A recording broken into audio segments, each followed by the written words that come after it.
Hello बच्चों, आज हम स्टार्ट करने वाले प्रॉब्लम सेट 16। फर्स्ट क्वेश्चन हमें पूछा है, from a total of 10,000 rupees Anna donate 7,000 rupees to a school. The remaining amount was to be divided equally among 6 student at all round student prize. What was the amount of each prize. मतलब हमें क्या किया है, total number price दी हुई 10,000, अन्ना donate कर रहे हैं school को, उसमें से 7,000, यानी कि 10,000 में से 7,000 वो स्कूल को डोनेट कर रहे हैं, तो बचेंगे कितने। 10,000 में से 7,000 माइनस करेंगे तो यहाँ पर बचेंगे 3,000।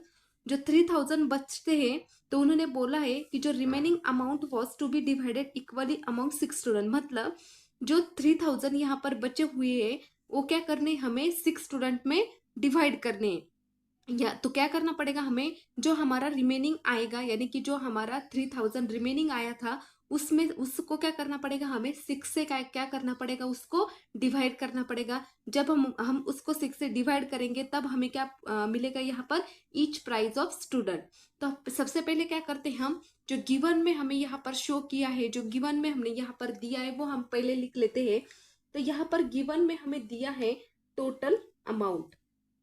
टोटल अमाउंट टोटल अमाउंट है हमारी 10,000। 10,000 और उसमें से अमाउंट जो डोनेट कर रहे हैं, वो अमाउंट कितनी है यहाँ पर, amount donate equal to 7,000।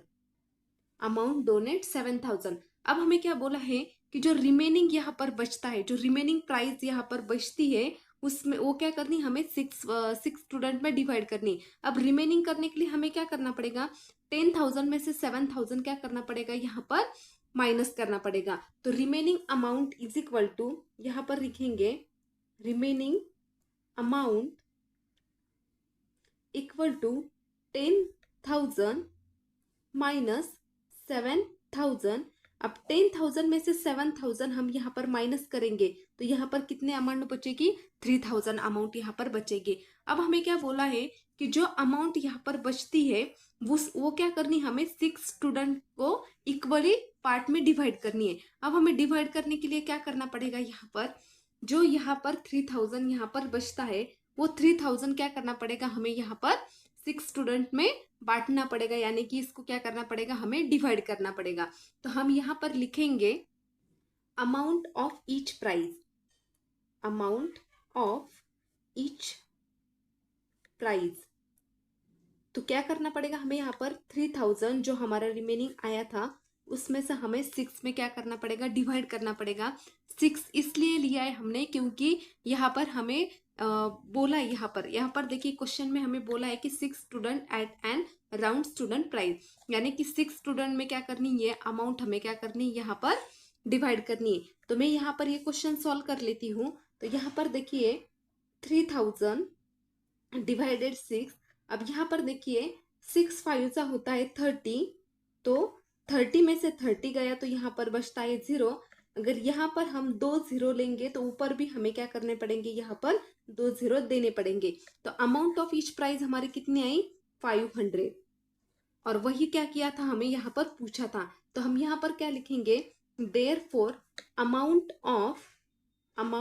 Of each price, amount of each price equal to 500 rupees.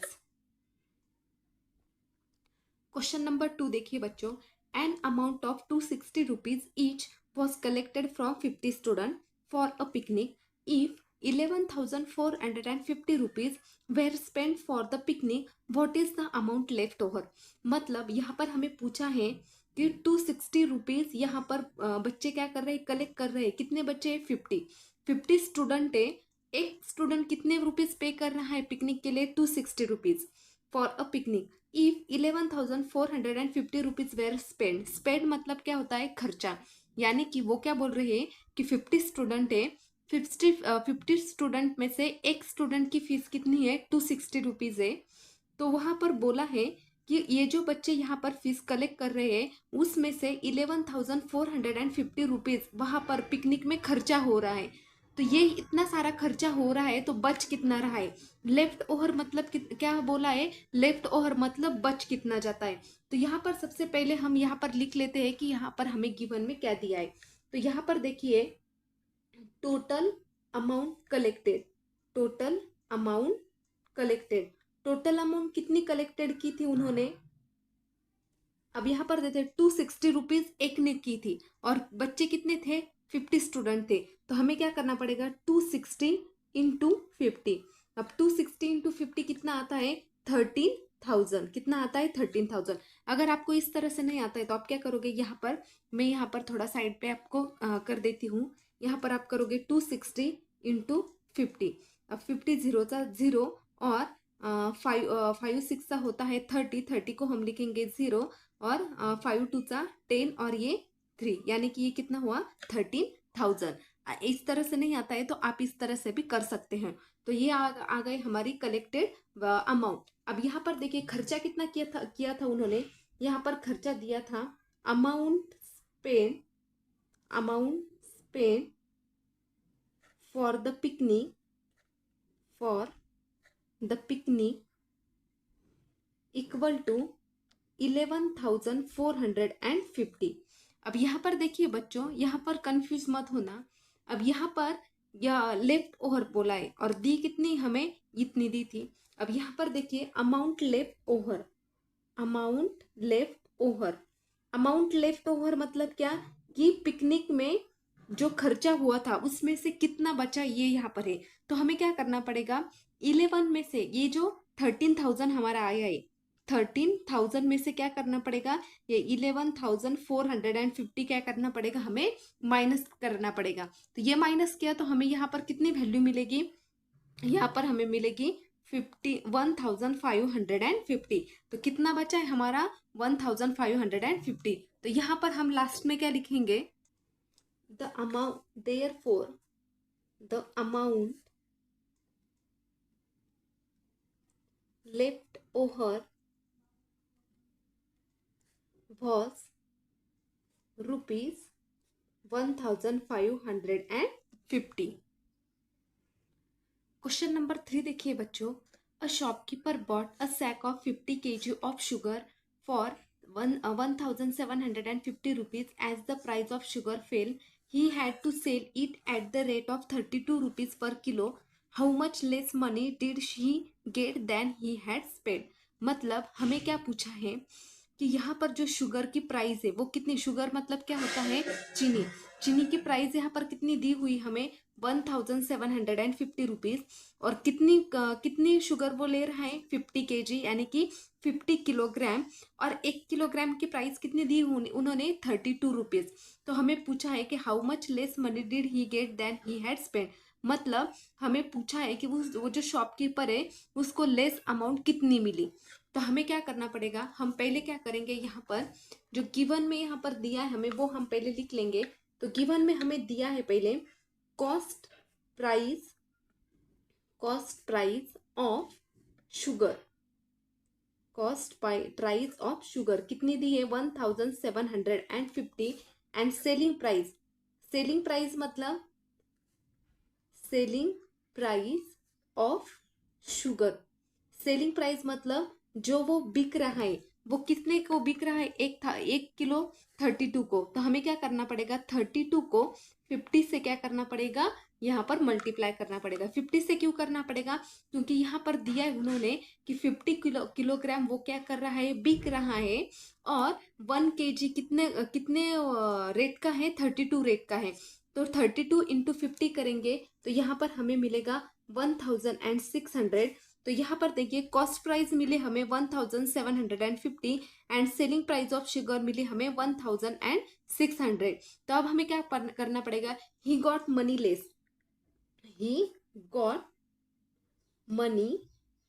Less मतलब उसको लेस कितने मनी मिले वो हमें पूछना था। तो क्या करना पड़ेगा हमें 1,750 में से 1,600 क्या करना पड़ेगा, माइनस करना पड़ेगा। तो इसमें से ये माइनस किया तो हमें कितना मिलेगा 150 मिलेगा। तो यहाँ पर हम लिखेंगे shopkeeper got less, therefore shopkeeper got less amount rupees 150। अब 4th नंबर का क्वेश्चन देखिए, अ shopkeeper bot 7 pressure cooker at the rate of 1870 rupees per cooker. He sold them all for a total of 14,230 rupees. Did he get less or more money than he had spent? मतलब उन्होंने क्या बोला है, एक shopkeeper है और वो क्या बेचता है, प्रेशर कुकर बेचता है. कितने में बेचता है, 1870 रुपीज पर कुकर. मतलब एक कुकर की प्राइस यहाँ पर दी हुई है. तो उन्होंने बोला है कि ही sold them all for a total of, मतलब टोटल टोटल कुकर कितने, 7 कुकर है. एक कुकर कितने को बेच रहा है वो, 1870 रुपीज को. तो ये इतने को बेच रहा है और टोटल वो क्या कर रहा है, टोटल वो बेच रहा है 14,230 को.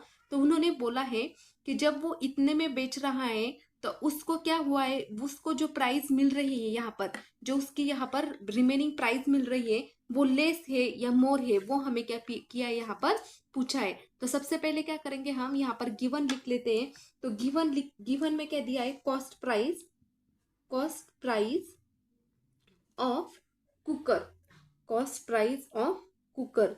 अब यहाँ पर देखिए बच्चों, कितने कुकर है, 7 कुकर है. तो यहाँ पर 7 लिखेंगे और एक की प्राइस कितनी है, 1817. तो इसको हम 7 से मल्टीप्लाई करेंगे, इसको हम 7 से मल्टीप्लाई करेंगे तो हमारा आंसर आएगा 13,090. अब यहाँ पर देखिए कॉस्ट प्राइस ऑफ एक कुकर की, मतलब एक कुकर की प्राइस 1870. तो हमने ये कितने कुकर की यहाँ पर प्राइस लिखी है, 7 कुकर की. कितनी आई हमारी, 13,090. और यहाँ पर क्या बोला है, जो टोटल है, टोटल सेलिंग कुकर कितने हैं. तो यहाँ पर लिखेंगे हम selling price of cooker. Selling price मतलब कि वो उसने कितने में सेल किया है, कितने में सेल किया है मतलब कितने में उसको वो कुकर बेचा है. तो यहाँ पर कितनी, वो 14,230. अब हमें क्या बोला है कि वो जो यहाँ पर इतने में बेच रहा है और उसको मिले कितने थे, 13,019 को. तो उसको लेस मिल रहे हैं या मोर मिल रहे हैं. तो ये हमें क्या पूछा है, यहाँ पर पूछा है. तो यहाँ पर हम लिखेंगे he got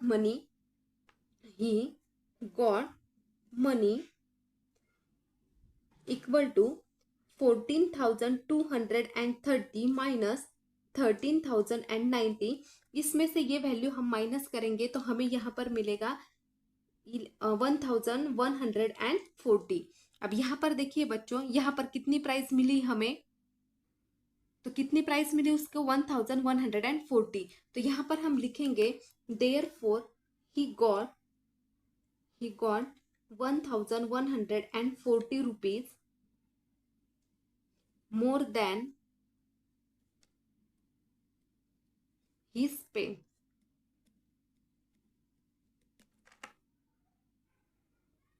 क्वेश्चन नंबर 5 देखिए, 14 family in a society together bought 8 sack of wheat, each weighing 98 kilo.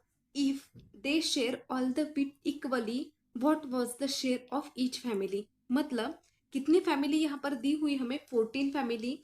किसमें, वो सोसाइटी में. और बॉट मतलब क्या कर रहे हैं वो क्या कर रहे हैं, खरीद रहे हैं. कितने खरीद रहे हैं, 8 सैक ऑफ वीट मतलब गहू.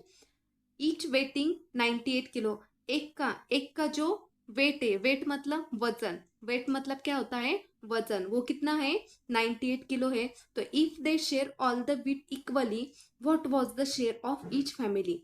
मतलब यहाँ पर देखिए नंबर ऑफ फैमिलीज कितनी दी है, यहाँ पर हम पहले राइट डाउन करते हैं.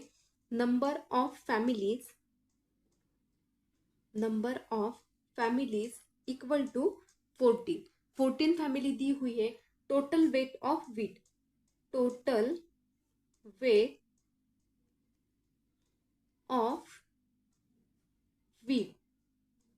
Equal to 8 into 98. अब यहाँ पर देखिए 14 फैमिली है. अब यहाँ पर कितने स्नैक्स है, यहाँ पर स्नैक है 8. और कितने किलो में, एक का जो प्राइस है वो कितना है, 98 किलो है. तो यहाँ पर क्या करना पड़ेगा हमें, 8 इंटू 98 करेंगे तो हमें यहाँ पर मिलेगा 784 kg. क्योंकि ये किस में है, केजी में, किलोग्राम में है. तो यहाँ पर भी क्या आएगा, किलोग्राम. अब यहाँ पर देखिए शेयर ऑफ ईच फैमिली। अब हमें क्या करना है, शेयर ऑफ ईच फैमिली, तो यहाँ पर हम लिखेंगे share of each family equal to 784 divided 14, क्योंकि जो हमें यहाँ पर आता है वो किस में करना है, यहाँ पर 14 में क्या करना है, यहाँ पर डिवाइड करना है। तो मैं यहाँ पर साइड में यहाँ पर कर लेती हूँ 784 डिवाइडेड 14। अब यहाँ पर देखिए बच्चों 14 के टेबल में 78 तो आता नहीं लेकिन 70 आता है, तो 14 5 सा होता है 70। अब 8 में से 0 गया तो 8 बचेगा और 7 में से 7 गया तो यहाँ पर 0 बचेगा। अब क्या करना पड़ेगा, ये 14 के टेबल में 8 नहीं आता तो ये 4 हम क्या करते हैं, इसको नीचे ले लेते हैं। तो यहाँ पर 14 6 सा कितना होता है, 14 6 सा होता है 84, और 84 में से 84 गए तो कितने बचेंगे, 0। तो कितना आंसर आया हमारा 56, यानी कि शेयर ऑफ ईच फैमिली कितनी मिले हमें यहाँ पर 56। तो हमें क्या लिखना पड़ेगा लास्ट में answer, therefore such family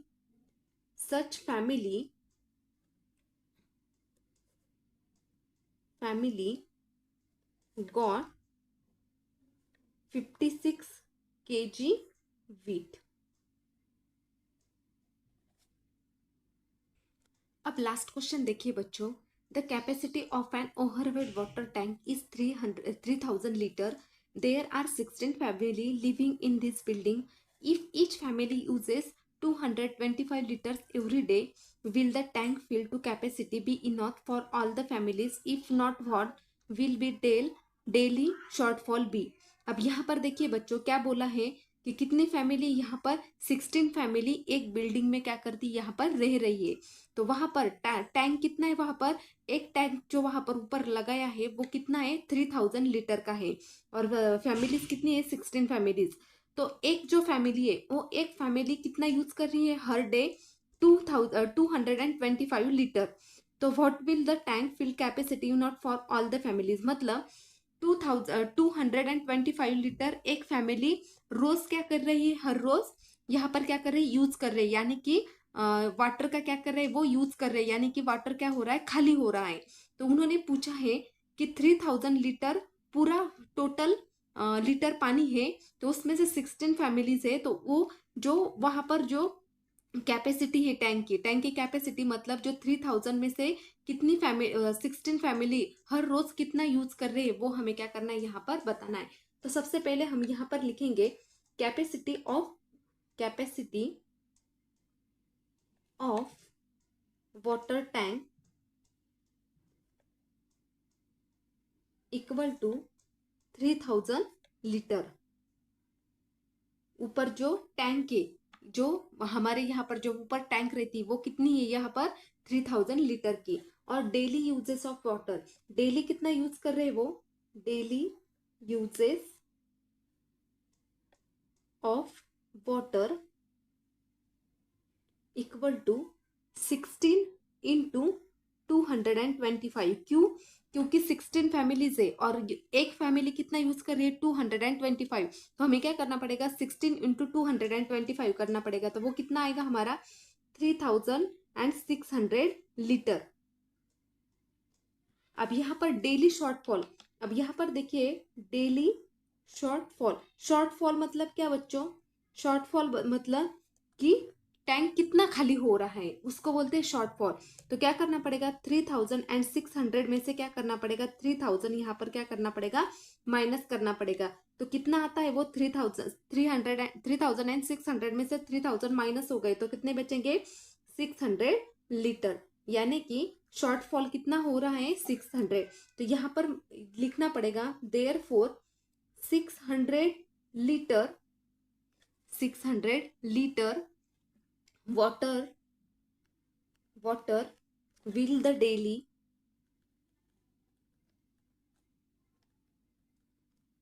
shortfall be। तो ये हो गया हमारा प्रॉब्लम सेट 16 कंप्लीट। अगले लेक्चर में हम स्टार्ट करेंगे problem set 17। Thank you so much.